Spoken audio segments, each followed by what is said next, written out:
Welcome to Shweta கிச்சனுங்க. இன்றைக்கி நம்ம பார்க்க போகிறது சூப்பரான ஒரு டிஃபன் ரெசிபி தாங்க. ரவை உப்புமா எப்படி செய்யுதுன்னு பார்க்கலாம் வாங்க. 1/4 கிலோ ரவை எடுத்துட்டாங்க. அதை வந்து கொஞ்சம் நெய் ஊற்றி நம்ம லைட்டாக வறுத்து எடுத்துக்கலாம். அப்போ தான் டேஸ்ட் கொஞ்சம் நல்லா இருக்குங்க. ரவை உப்புமாவே இது என்ன சேமியா உப்புமா இதெல்லாம் வந்து நாம் டைமிங்க்கு இன்ஸ்டண்ட்டாக செஞ்சு சாப்பிடக்கூடிய ஒரு டிஃபன் தாங்க. நெய் ஊற்றி வறுத்து உப்புமா செஞ்சால் நமக்கு நல்லா டேஸ்ட் கொடுக்குங்க. அதுக்காக தாங்க கொஞ்சம் நெய் கொஞ்சம் சேர்த்துக்கிட்டேன். சரிங்களா, நீங்களும் இதே மாதிரி கொஞ்சம் நெய் போட்டு வறுத்து உப்புமா செஞ்சு பாருங்கள். சூப்பராக டேஸ்ட்டு சூப்பராக இருக்குங்க.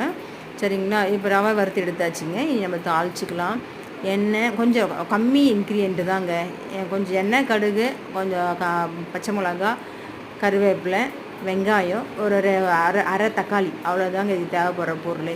சரிங்களா, எண்ணெய், கடுகு, எண்ணெய், கடுகு, கருவேப்பிலை, பச்சை மிளகா, அப்புறம் வெங்காயம், ஒரு வெங்காயங்க, அவ்வளோதான். இதை வந்துட்டு வதக்கலாம். அது கூடவே வந்துட்டு கொஞ்சம் கடலப்பருப்பு போட்டுடலாங்க. கடலப்பருப்பு போட்டு நல்லா வதக்கிக்கலாங்க. இது வந்துட்டு சூப்பராக நம்ம மார்னிங் கிடையாது, நைட் டிஃபனாகவும் சாப்பிட்டுக்கலாம். சரிங்களா, கடலப்பருப்பு போட்டு நல்லா வதக்கி எடுத்துக்கலாம். வெங்காயம், கடலப்பருப்பு எல்லாமே நல்லா வதங்கட்டுன்னு சொல்லிவிட்டு நாம் 1/4 கிலோ ரவைக்கு திட்டமான தண்ணி வந்துட்டு ஒரு 1/2 லிட்டர் தண்ணி ஊற்றிக்கலாங்க. சரிங்களா, நம்ம வந்து ரவை வேகணும் இல்லைல்ல, அதனால் வந்துட்டு தண்ணி ஊற்றுறோங்க.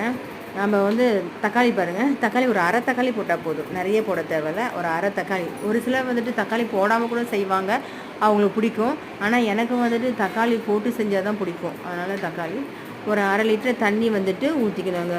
தண்ணி கொதி வந்தற்பாடு நம்ம ரவையை போட்டு அப்படியே கிண்டிக்க வேண்டியது தான். இப்போ தண்ணியிலே நம்ம உப்பு திட்டமாக போட்டுடணும். ரவைக்கு திட்டமான உப்பு போட்டுடணும்.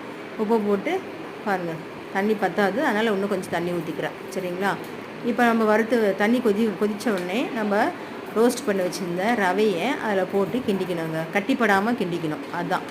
சரிங்களா, நல்லா கிண்டி விட்டுட்டு ரவை வெந்த உடனே ஆஃப் பண்ணி எடுத்துட வேண்டியது தான். நம்ம வந்துட்டு ரவை உப்புமா ஆல்மோஸ்ட்டு ரெடி ஆகிடுச்சிங்க. நீங்களும் உங்கள் வீட்டு இதேமாதிரி செஞ்சு பாருங்கள். இந்த வீடியோ பிடிச்சிருந்தால் லைக் பண்ணுங்கள், ஷேர் பண்ணுங்கள், கமெண்ட் பண்ணுங்கள். ஸ்வேதா கிச்சனுக்கு சப்ஸ்கிரைப் பண்ணுங்கள் ஃப்ரெண்ட்ஸ்.